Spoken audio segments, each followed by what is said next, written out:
the shift I made was I used to write songs, at least when I was starting out. Maybe originally, at the very onset, it was very authentic and raw because there was nothing to compare it against. But then at some point along the line, I started getting a little bit contrived and to be cool, and it's just scary to be vulnerable and really like, what if I get rejected if I put out the real me and what I like?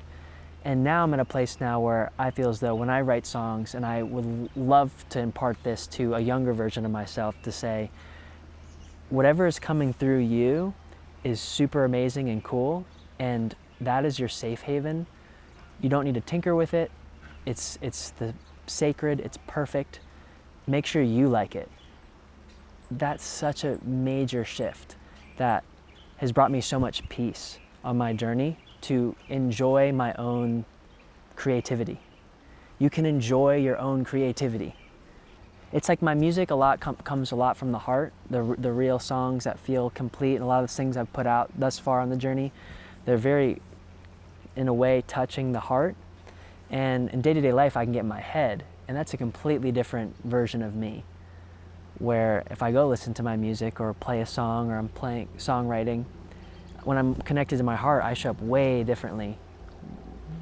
When, answering the phone with my sister or talking to an old friend, it feels like the 10 or 20 or 50 years older version of me that I could be, and I haven't gotten there yet. So I definitely lean on my music for kind of courage.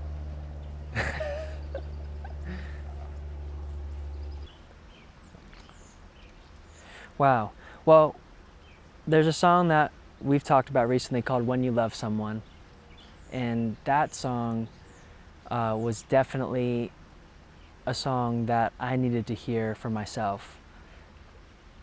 Going through the biggest relationship breakup transition that I've ever been through.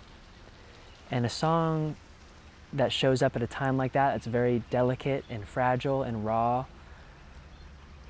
It's kind of like, if no one in the world understands me right now, maybe this song does a little bit. If I remember correctly, it was written right after we broke things off, but we were still living together.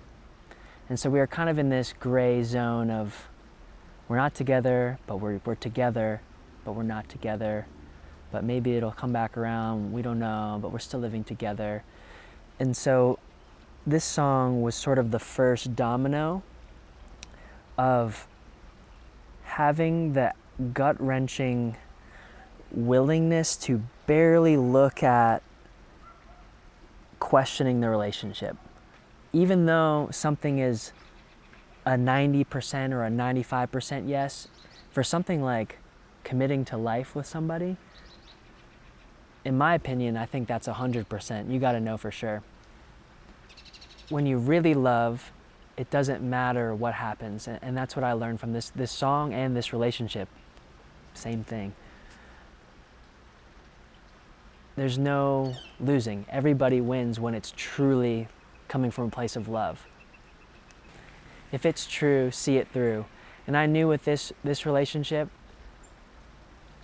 that it was the first one I wasn't gonna run away from. Like maybe the 8th grade one you run away from and say, I'm blocking you on Instagram or whatever, and like not talking to you, and you might not see him again, or you're in college and you just go, you never speak to him again, or whatever, it's life. But this relationship that I experienced, it was like, oh, I don't know how far this might last forever, but I'm gonna find out. And we found out, and it ended in love. Which relationships can end in love, not in hate.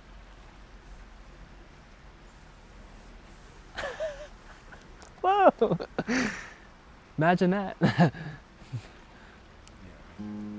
Not easy, but it can end in love.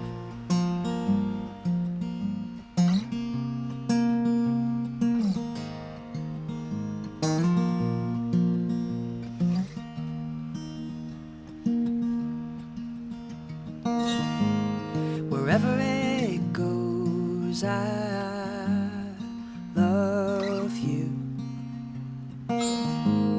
Whatever unfolds, I'm for you. 'Cause in the highs and in the lows, you show me when you love someone, when you love someone. Listening to you, silent. Where is your true guidance? We never fell, we never lied, we always aligned. If you only rise when you love someone, when you love someone, when you love, you become true, true. Yes, we rise, nothing left to hide. Listen for your sign to jump right.